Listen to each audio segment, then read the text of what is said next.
Ny GIEC na ny vondrona iraisam-pirenena misahana ny fanaraha-maso ny fiovan'ny toetrandro sy ny foibe famantarana ny toetrandro malagasy dia manolotra anao ny fiovan'ny toetrandro 13/4/2024. Ny amafy orina ireo profy siantifika. Ny atsara sy ny amaro ny fitiliana. Ny atsara ny fahalalana mikasika ny toetrandro. Mivoatra trany ny kajy ara-tsiantifika momba ny toetrandro. Tokana ny ambaran'ireo rehetra ireo. Miariary ny fiantraikan'ny asan'ny olombelona eo amin'ny toetrandro.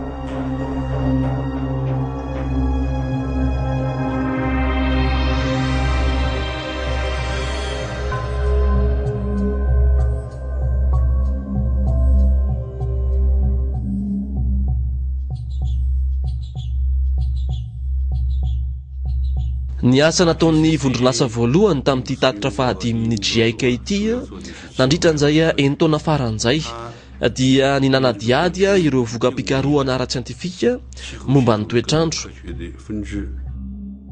Ka rehefa nodinihana ny firafitry ny toetrandro dia vao marina fa mihamafana ny tany.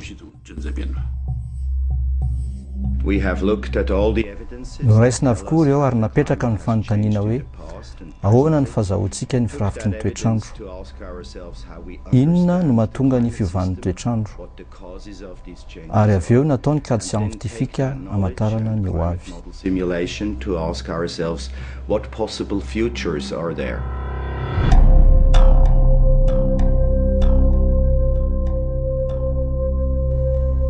Maro amin'ireo fiovana hita no tsy mahazatra ary tsy fahita natao anatin'ny 10 taona maro lasa na 10 taona lasa. Milaza zavatra betsaka mikasika ny toetrandro ny fandinihana amin'ny vaika an-dranomanitra. Ireo refy mikasika ny toetrandro taloha ela be dia mampiseho ny fifandraisana kaiky dia kaiky eo amin'ny gaz karbonika sy ny fiakaran'ny hafanana. Hita koa izany amin'ny refy atao ankehitriny. Hatramin'ny taona 570 dia ny 30 taona farany teo no mafana indrindra ka ny taona 2000 ka hatramin'ny 1200 ny tena nafana. Ity tatitra fahadimy ity dia mazava tsara ny vokatra tsy nientona mpamana isan-karazany ka nahatonga ny fihafanan'ny tany tamin'ny lasa. Voazava tsara ao amin'ity tatitra ity koa ny fiovana ho avy. Afaka manazava tsara tsika izao fa niakatra 700 isan-jato ny tahan'ny dioxydena karbona raha oharina tamin'ny fotoana talohan'ny nampiroborobo ny industria. Ny apahany betsaka amin'io fiakaran'io dia nataon'ny olombelona.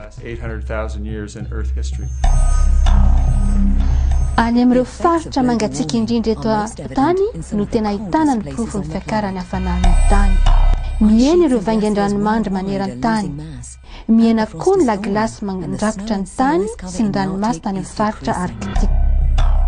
Ny zavatra hita avy amin'ireo faritra rakotra ranomandry maneran-tany dia manambara avokoa fa mihamafana ny tany.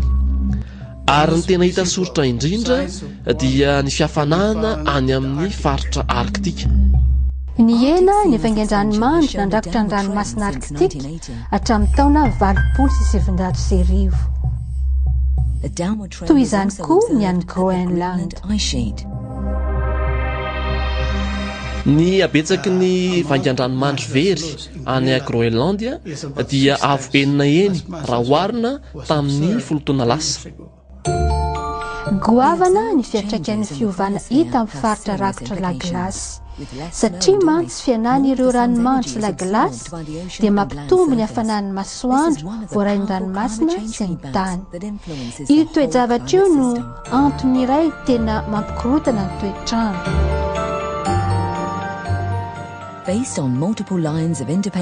Voaporofo izao fa tena mihamafana ny ranomasina. Ito hiakatra trano ny hafanan'ny ranomasina na hatsahatra aza ny fitombon'ny gaz karbonika satria lava be ny fotoana ifandraisan'ny tapon'ny ranomasina sy ny any amin'ny farany lalina anjato na 10 taona eo eo. Zavatra efatra no mahatonga ny fiakarany avon'ny ranomasina: ny fiakaran'ny hafanany, ny fitsoniky ny vangan-dranomanitra, ny fianan'ny faritra rakotra ny laglasy sy ny fiovana eo amin'ny fivarinan'ny rano an-tanety any amin'ny ranomasina, ny atsara ny fahalalana siantifika kasika io fiakaran'ny ranomasina io. Nandritry ny taonjato faharoapolo dia ny fitatry ny ranomasina sy ny fiepin'ny vangan-dranomandry no tena antony goavana nampisonitra ny ranomasina. Teo ny alalelan'ny taona 700 ka hatramin'ny 10 dia nisonitra 7 cm ny ranomasina. Mbola hitoy ihany izany fisondrotana izany ary tokony hiomana amin'ny fiatrehana izany isika. Ny fitiliana sy ny fikarohana siantifika no ianteherany fahafantarantsika ny fizotra ny toetrandro. Ny fampiasana solosaina no ahafahana mamantatra ny ho avy.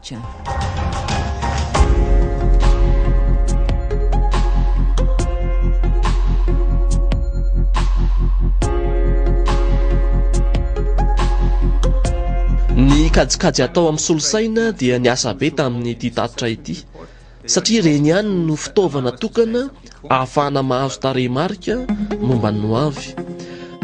Ny famantarana ny mety ho toetry ny andro amin'ny alalan'ny solosaina dia nanomboka tamin'ny fijerena ny atmosfera fotsiny, fa avy eo dia nampidirina koa ny ranomasina, ary amin'izao dia efa ampidirina izay singa rehetra mety hifandray amin'ny toetrandro, toy ny tsingerin'ny karbona sy ny simi. Ka noho izany dia lasa lavitra ny fahalalana momba ny fiovan'ny toetrandro.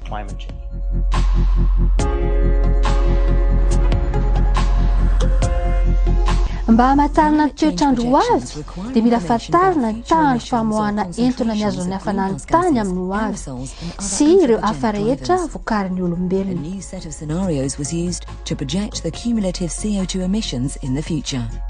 Maro ireo vina mikasika ny famoahana entona mpamana ny atmosfera azo atao. Manana safidy isika na hiaina amin'ny fihafanan'ny tany latsaky ny 2 degré na hiaina ny vokadratsy ny fiovan'ny toetrandro ateraky ny fihafanana mihoatra ny 4 degré. Ny voatra ny fikajiana siantifika ka samban'izao ity vondrana asa voalohany ity no afaka namoaka vinavina ny toetrandro ho avy maneran-tany sy any amin'ny sehatra regionaly toy ny any amin'ny kontinanta tsirairay avy. Manampy ireo mpitondra fanjakana amin'ny fandraisana fanapahan-kevitra hiatrehana ny fiovan'ny toetrandro izany.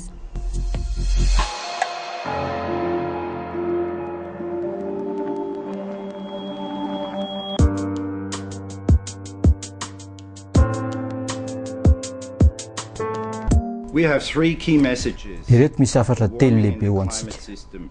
Tsy adekevitra intsony ny fihafanan'ny tany satria voaporofony refy natao sy ny fandiniany ara-tsiantifika izany.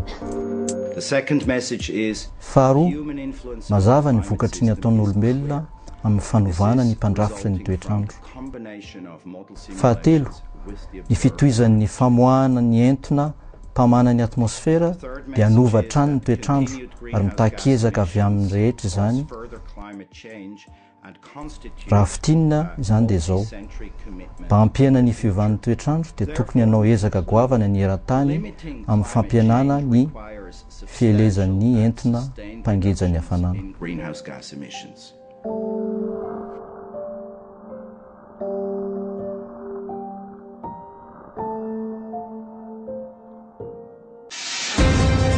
Fanambo ho an'ny fitatahana ny loza ina hitranga ny fiovan'ny toetrandro.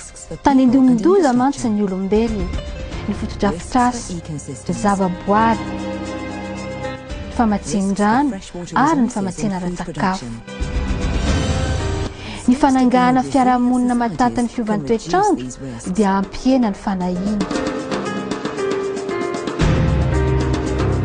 Ahasoany fiarahamonina ny toe-karena ary ny tontolo iainana ny fahaizana miatrika ny fiovan'ny toetrandro.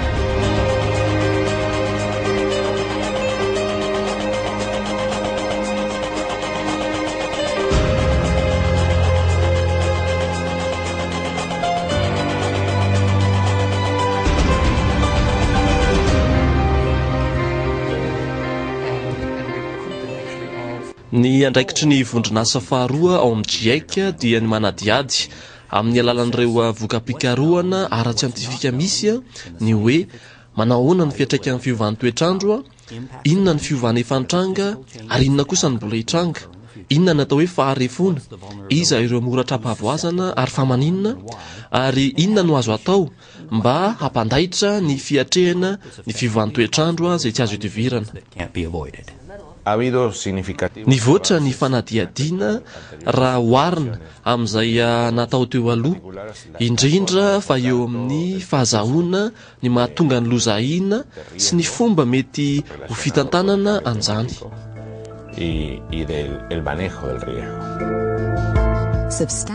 Efa miseho maneran-tany ny fiantraikany fiovan'ny toetrandro. Efa miatraika amin'ny zavaboary, amin'ny fahasalaman'ny olombelona, amin'ny famatsin-drano ary amin'ny fambolena izany. Nandritra ny 10 taona maro lasa dia tsy nitombo araka ny tokony ho izy ny vokatry ny fambolena. Noho ny fiovan'ny toetrandro, tandindondoza ny famatsiana ara-tsakafo atsoaky. Misy fiantraikany amin'ny zavaboary sy ny zavamananaina anaty ranomasina, ny fiakaran'ny hafanany sy ny fitombon'ny tahany asida ao aminy.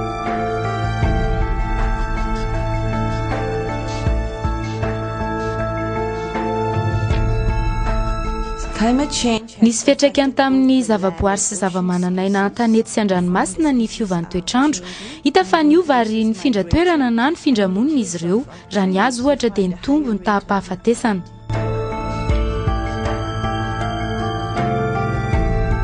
Ny FDB azo tsoahana amin'izany dia ny hoe tena mbola mora andairan'ny fiovan'ny toetrandro ny zavaboary sy ny toe-karena. Ary efa fantatra fa maro ny endrika isehoan'ny fiovan'ny toetrandro amin'izao, kanefa ahina mbola mafilavitra noho izany ny fiantraikany amin'ny ho avy.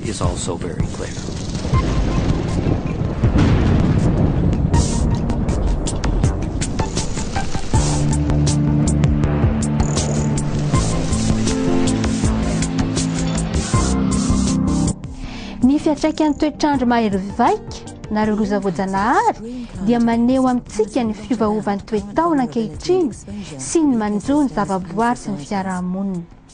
Misy tsy fahampiana lehibe eo amin'ny fomba fiatrehana ny fiovan'ny toetrandro, na any amin'ny tany an-dalam-pandrosoana na any amin'ny tany mandroso. Ny fiarahamonina dia tena mbola marefo sy tandindomindoza manoloana ireo trangana toetrandro mahery vaika. Ka izany dia maneho amintsika fa ny ezaka ho fampandrosoana dia tsy maintsy atomboka amin'ny zava-miseho ankehitriny. Ny fahantrana dia mety ahamafy ny fiantraikan'ny fiovan'ny toetrandro.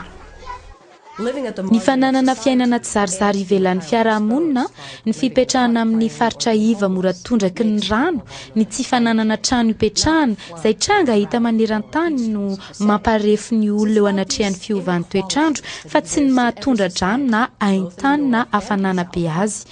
Matetika izany dia misy ifandraisana mahalana vavy, ny taona, ny toe-piainana, ny toe-pahasalamana, ny saranga, ny foko sy fiaviana, ny fananana fotom-pivelomana na tsy, sy ny fahafana mandray fanapahan-kevitra anaty.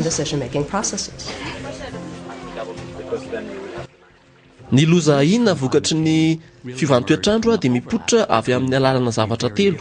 Ny voalohany dia ny tranga ara-boajanahary. Ahoana ny fiovan'ireo tranga mahery vaika. Ny faharoa dia ny fisiana zavatra mety ho tandindomindoza manoloana an'ireo tranga ireo. Inona ny fananana mety ho potika. Ary ny fahatelo dia ny faharefona. Ahoana ny mahatonga ny olona ho mora trapahavoazana. Ka raha misy izany ny loza tahorana noho ny fiovan'ny toetrandro dia avy amin'ny fifandraisan'ny tranga ara-boajanahary sy ny fisiana zavatra mety ho tandindomindoza ary ny faharefona. Izay ny mahatonga ny loza ahina mifandray amin'ny toetrandro. Vonina fiatrehana an'izany loza mitatao izany ve isika amin'izao? Ary vonina ny sedra no avy ve? Ahoana ny hevitrareo ny amin'ny hoe ny fiovan'ny toetrandro dia misy ifandraisany amin'ny fomba fitantanana sy ny toe-karena ary amin'ny fandriampahalemana. Ilaina ny fijerena ny zava-misy isam-paritra mba hahafantarantsika tsara ireo loza ahina noho ny fiovan'ny toetrandro. rehefa jerena amin'ny lafiny loza ahina ny fiovan'ny toetrandro dia ohatry ny hoe io ihany no mety hitera-doza nefa raha monina na miasa an-tanan-dehibe aty Afrika isika dia ny fiainantsika andavanandro dia efa tandy indomin-doza. Loza mitatao afo indray mihitsy zany ny fiovan'ny toetrandro. Mipetraka amin'ny fantaniana ahoana ny atrehantsika io loza ahina vaovao io manoloan'ireo loza ahina efa iainantsika. Ny fanahinan'ny loza dia miankina amin'ny fomba fijeriny tsirairay ny amin'ny hoe atraizany fahavoazana azo ekena sy mety ho zaka ka manana ny safidiny amin'izay ny fiarahamonina. Ka zava-dehibe eo amin'ny fiatrehana izany ny fandraisana fanapahan-kevitra manoloana ny mety ho fisalasalana.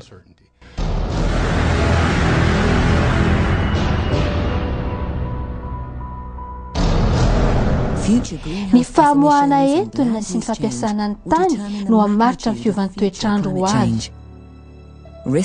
Hitombo miaraka amin'ny fitombony hafanana ireo loza ahina. Ampiena ny loza ahina ny paikady fanalefahana ary ilaina amin'ny fampienana ny loza ahina koa ny fahaizana miatrika amin'ny fiovan'ny toetrandro. Anisan'ny hevi-dehibe azo tsoahana ny hoe tena mifameno ny fiatrehana sy ny fanalefahana. Anisan'ny fanamby lehibe koa ny fomba azon'ny olona ny hoe tsy mitovy ny fotoana hatsapana ny tombotsoa azo avy amin'ny fiatrehana sy avy amin'ny fanalefahana. Ho hita ao anaty fotoana fohy ny fahaizana miatrika amin'ny fiovan'ny toetrandro.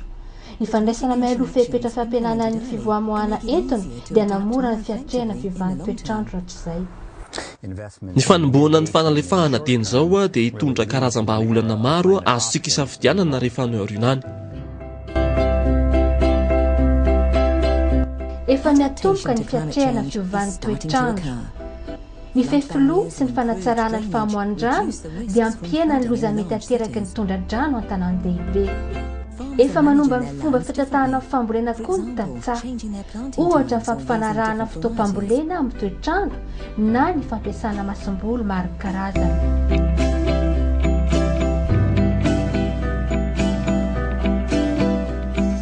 Ny tao-trano amin'ny fanarahana amin'ny toetrandro misy dia natsara ny fahazakan'ny tanàna ny fiovan'ny toetrandro ary ny tafo nambolena zava-maitso dia mety hiaro amin'ny ora mikija sy ny hafanam-be.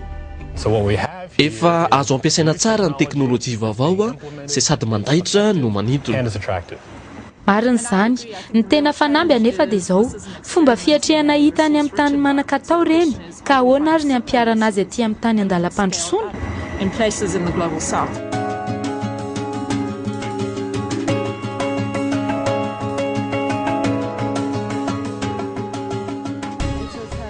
Efa miatrika fanamby maro ny tany andalam-pandrosoana, tsy manana ny ampy ampidirana ny fiovan'ny toetrandro fanamby vaovao indray izy ireo. Tokony hitady fomba ampiasana ny zava-misy eo am-pelantanana izany sika toy ny asa famokarana sy ny olona hiatrehana io fanamby vaovao io. Ny tetikasa fiatrehana fiovan'ny toetrandro anisan'ny lehibe indrindra Durban dia ny fambolekasa ao Buffalo Dry landfill. Io tetikasa io dia sady misintona ny karbona no mamerina ny soa azo avy amin'ny tontolo iainana ary manatsara ny fiainan'ny mpiarabelona. Ny mponina eo amin'ny toerana ihany no karamaina amboliny azy ary tantana sy kolokolo ny ala iforona rahatr'izay. Manampy ny fidiram-bola eto an-toerana ity tetikasa ity no sady mampivoatra ny tontolo iainana misy anay. Tsy vitany hoe mahazo asa sy vola fotsiny ireo olona ireo fa sady mianatra no lasa modely fankatahaka ho an'ny manodidina. Ny mahavelom-bolo dia hita fa afaka miainga amin'ny zava-misy tsotra eo am-pelantanana isika. Ny hazo sy ny olona eto mba ahasoa, ampadio sy ampandroso ny fiarahamonina.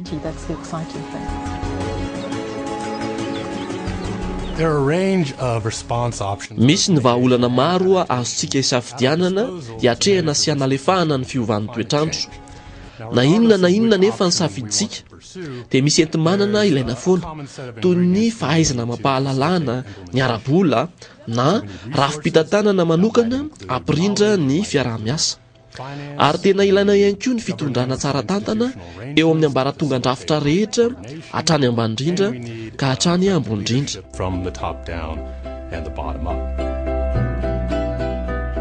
Ny fiatrehana ny fiovan'ny toetrandro dia mila raisina ho toy ny fanamby ho an'ny fitantanana ny loza ahina hitranga. mbola misy ny lafiny ilana fikarohana fa amin'ny fomba fijeriko azy ny fiatrehana dia midika hoezaka fikarohana paikady ananganana fiarahamonina azo iainana tsara, azo antoka, manan-karena ary fiarahamonina mahatanty ny fiovan'ny toetrandro. Zao ary ny fanontaniana, ahoana no anatanterantsika an'izany? Ny fomba anatanterahana azy dia mila fanapahan-kevitra entitra isan'ambaratongana. Karaha isika ohatra.